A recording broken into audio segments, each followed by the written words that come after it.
A cooked cup of lentils contains about 152 milligrams of methionine, but that cup weighs almost 200 grams.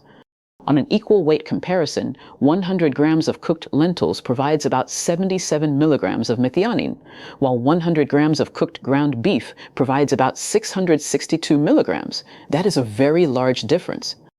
It means lentils can give your cells a much weaker methionine signal than beef. But the same lentils also provide about 654 milligrams of leucine, compared with roughly 2,000 milligrams in the beef. So the meal that looks better for cellular cleanup looks weaker for stimulating older muscle, and that corrects the title immediately. Beans have not been proven to produce the robust autophagy associated with prolonged fasting.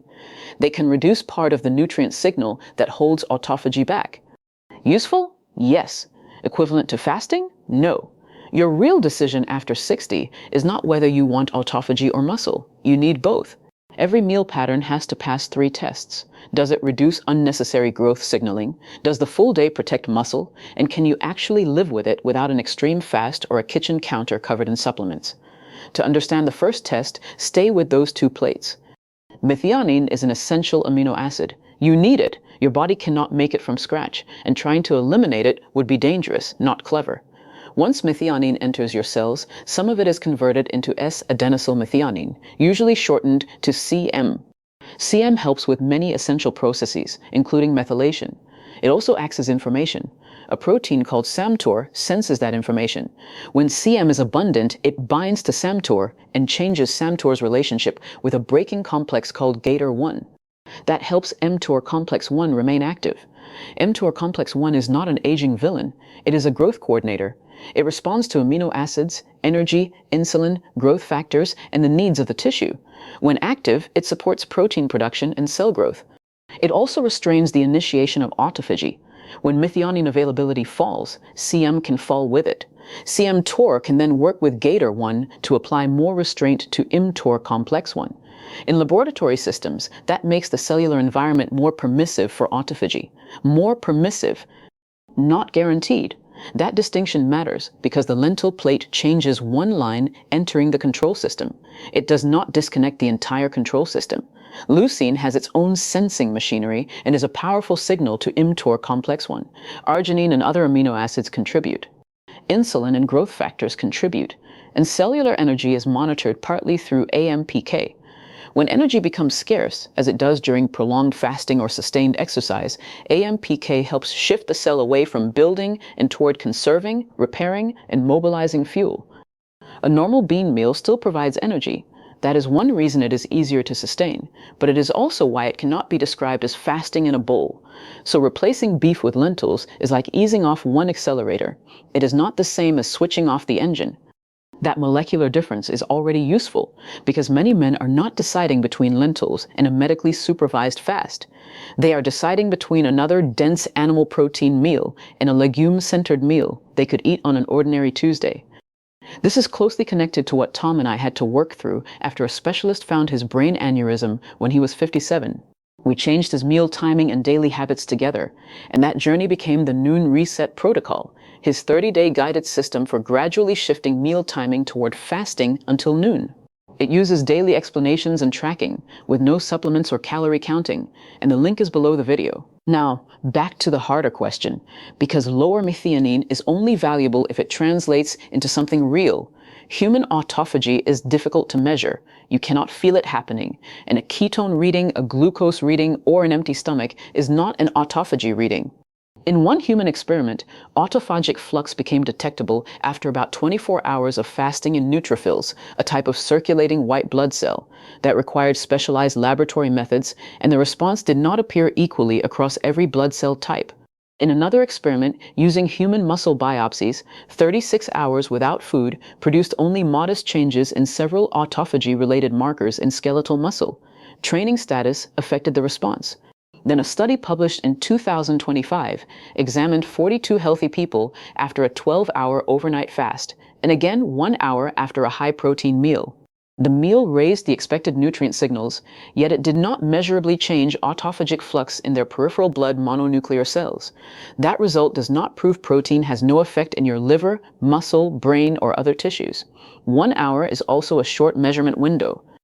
It does show why claims about a precise post-meal autophagy switch are running ahead of human evidence. We do not have a household test that can confirm that, and different tissues may respond differently. The value of legumes is narrower, but still important. They can create meals with less pressure from particular amino acid signals while supplying calories, fiber, minerals, and protein. Over months and years, that may be more sensible than keeping every meal in maximum growth mode. Age gives that narrower goal more significance. Autophagy is not one machine, it is a sequence. The cell has to recognize material, surround it, transport it, fuse the resulting structure with a lysosome, break the material down, and reuse what remains. With aging, several points in that sequence can become less reliable. The expression or activity of some ATG proteins can decline. Lysosomal acidification can weaken. Autophagome and lysosome fusion may become less efficient.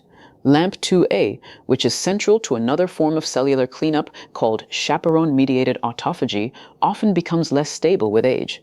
Some aging and metabolically unhealthy tissues also show excessive or poorly regulated mTOR activity, but this varies by tissue, health status, and individual biology.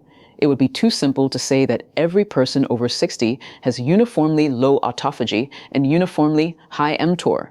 What does matter is reserve. A younger system may tolerate repeated nutritional excess with more flexibility. An older system may have fewer working parts and less room for error. You may notice slower recovery, less stable energy, or declining strength, but those symptoms do not diagnose impaired autophagy. Sleep, activity, medications, cardiovascular health, glucose control, and total food intake may matter far more. Cellular maintenance is part of the background, not a single explanation for how you feel this morning. That brings the two plates back into focus. You are not trying to force a weak recycling system to run at maximum speed. You are trying to stop giving it a constant build now message from breakfast through bedtime. And, well, not every legume sends the same message. A recent analysis compared multiple lentils, beans, chickpeas, soy, mung beans, and lupin against a reference amino acid pattern. The lentil samples, pinto beans, and lupin were limited in the sulfur-containing amino acids methionine and cysteine. That makes lentils and pinto beans reasonable choices when the purpose of the meal is to reduce sulfur amino acid exposure relative to meat. Lupin can also fit that role, although it is less familiar in many American kitchens and can be unsafe for people with certain legume allergies. Bitter lupin varieties also require proper commercial processing, so this is not a food to prepare casually from an unknown raw source. Chickpeas played a different role. Among the legumes tested, they had the highest percentages of methionine and cysteine. Chickpeas, soy, black beans, kidney beans, and mung beans did not register sulfur amino acids as limiting in that particular analysis. That does not make them high methionine foods in the same sense as meat. It means you should not label every legume methionine restricting as though the category were chemically identical. Chickpeas remain a valuable source of protein and fiber. Black beans bring a dark seed coat rich in phenolic compounds. Soy offers stronger protein quality and more leucine than many other legumes. Their jobs in the meal are different. There is another possible maintenance signal in this story, spermidine. Spermidine is a naturally occurring polyamine found in the body and in foods.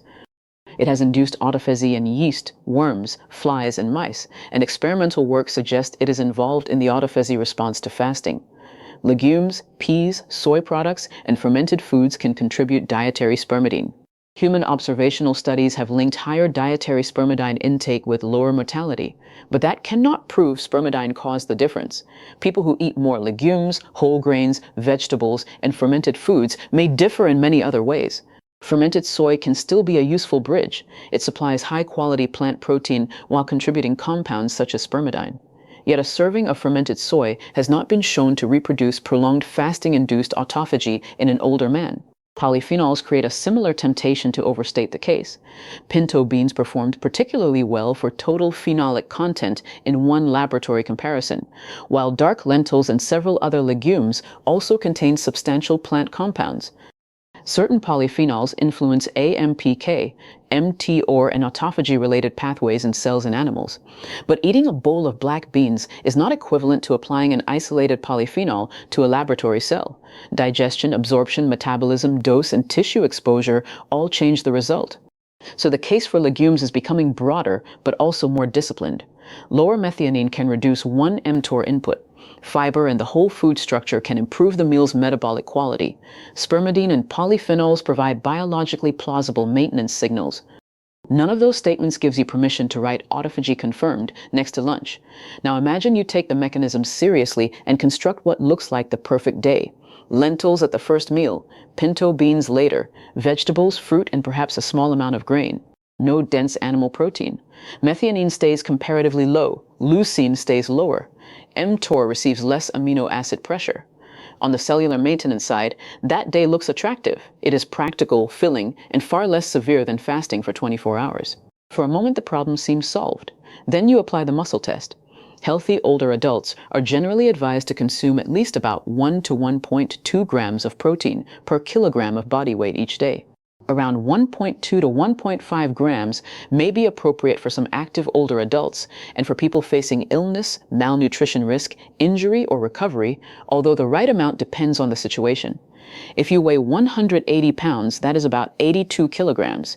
At 1 gram per kilogram, the starting figure is roughly 82 grams of protein per day. At 1.2 grams, it becomes about 98 grams. Moving toward 123 grams, which corresponds to 1.5 grams per kilogram, is not a universal requirement for every healthy man.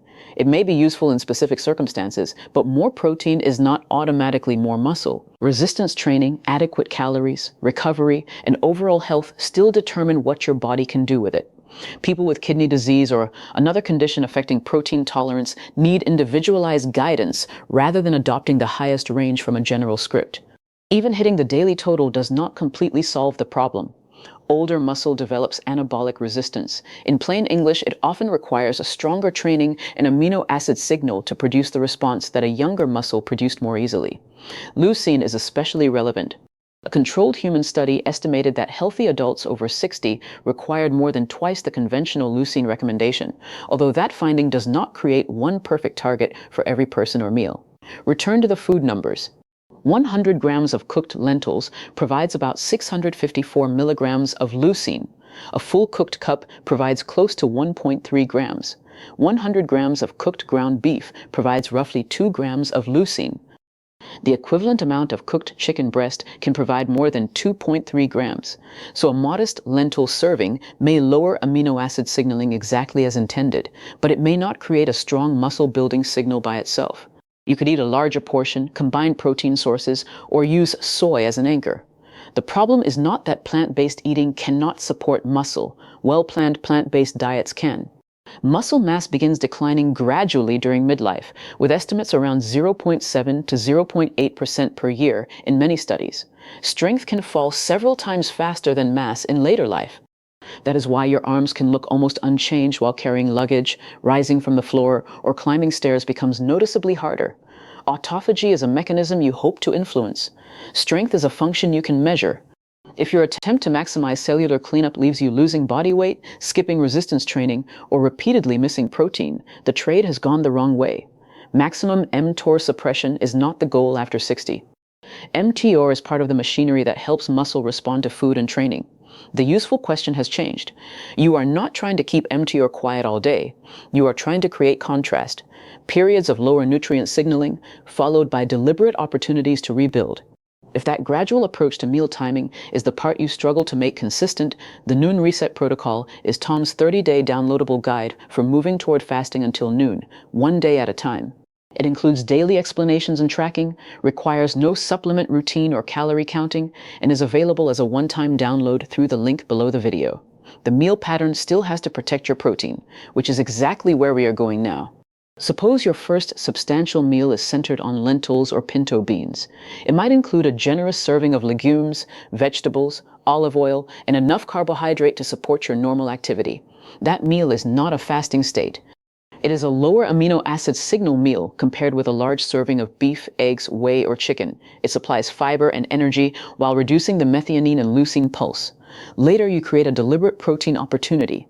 For an omnivorous eater, that might come from fish, dairy, eggs, poultry, or meat in an amount that helps the full day reach its protein target. The point is not to stack 3 animal proteins onto one plate. It is to supply a clear muscle signal rather than grazing on small, inadequate amounts all day. If you avoid animal foods, soy foods can provide a stronger essential amino acid and leucine contribution than many other legumes. Tofu, tempeh, or another properly prepared soy food can anchor the higher protein meal, while lentils or pinto beans serve the lower signal role elsewhere. Fermented soy may add spermidine, improved digestibility for some people. It is not mandatory, and it is not a substitute for checking the full day's protein. The order can be reversed. A higher protein meal earlier and a lentil meal later may fit your appetite, medication schedule, exercise, glucose response, or social life better. No human trial has established that eating lentils precisely at noon preserves an autophagy window until a specific hour. Meal timing is valuable when it improves consistency, appetite control, sleep, or metabolic health. It should not be dressed up as a cellular stopwatch. Resistance exercise makes the protein signal more useful. Without mechanical tension, extra amino acids do not receive the same instruction to support functional muscle. 2 or more appropriately designed strength sessions across the week can help preserve the ability to stand, carry, climb, and recover. If you are frail, underweight, recovering from surgery, unintentionally losing weight, or already struggling to eat, protein and energy adequacy take priority over speculative mTOR optimization. The lower signal meal is an optional tool. Muscle security is not. Preparation should not become the reason the plan collapses. Canned beans that are drained and rinsed are already cooked and practical. Dried beans can be soaked when appropriate, drained, rinsed, and cooked in fresh water until fully soft. Soaking and cooking reduce several compounds that can interfere with digestion. Sprouting and fermentation can reduce phytate further.